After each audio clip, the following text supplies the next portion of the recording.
원자력 관련 연구를 수행하는 국책연구기관인 한국원자력연구원이 지난 5월 14일 북한 해킹 조직으로부터 공격을 받은 정황이 드러나 정보당국이 조사에 나섰습니다.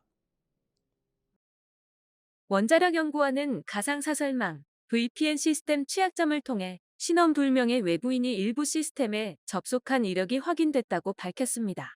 이에 따라 공격자 IP를 차단하고 VPN 시스템 보안 업데이트를 적용한 상태라고 전했습니다.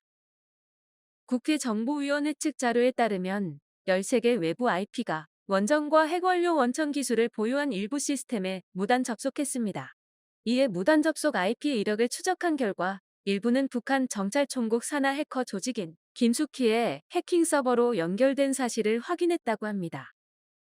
북한 정찰총국은 김숙희, 라자루스, APT38 등 다양한 이름의 해킹 부대를 지휘하고 있습니다. 이 중 김숙희는 가장 활발하게 활동하고 있는 조직으로 지난해 아스트라제네카, 셀트리온 등 제약사 해킹 공격을 주도한 것으로도 알려졌습니다.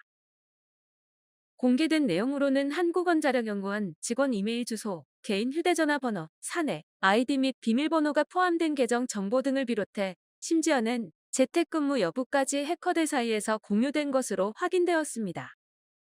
한편 원자력 기술을 연구개발하는 국내 최대의 핵심 연구기관인 원자력연구원에 이어 잠수함을 건조하는 대우조선해양을 비롯한 방위산업체들 역시 북한 해커로 추정되는 조직으로부터 해킹 시도를 당했다는 의혹이 불거졌는데요.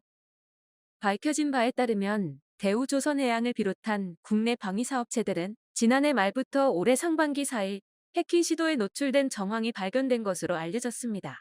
대우조선해양의 경우 한국 최초의 3,000톤급 잠수함인 도산 안창호함을 비롯해 안무함 등 우리나라의 주력 잠수함을 건조하는 핵심 방산 기업으로 해킹당한 자료 가운데 해군과 대우조선해양이 오래전부터 검토해온 핵추진 잠수함 개념 연구 내용도 포함됐을 가능성도 제기돼 논란이 일고 있습니다. 방위사업청은 6월 21일 대우조선해양에 대한 해킹 시도가 있었던 것은 사실이다라고 밝히면서 다만 지난해 북한 추정 해킹 세력에 의한 원자력 추진 잠수함 관련 정보 해킹 시도 여부는 사실이 아니다고 반박했습니다. 아니 여러분, 이렇게 21세기에 정보화 시대에도 이런 해킹이 있다니 말도 안 되는 일입니다. 대우조선해양은 지난 2016년 4월에도 해커에게 4만여 건의 내부 자료가 유출된 적이 있었습니다. 당시 국방부는 유출된 자료 가운데 1급에서 상급 군사기밀이 60여 건이며 이지스 구축함과 잠수함의 설계도와 전투체계와 관련 자료까지 포함되었다고 국회에 보고된 바가 있습니다. 앞으로 보안체계 강화에 더욱 힘써야 할 것 같습니다.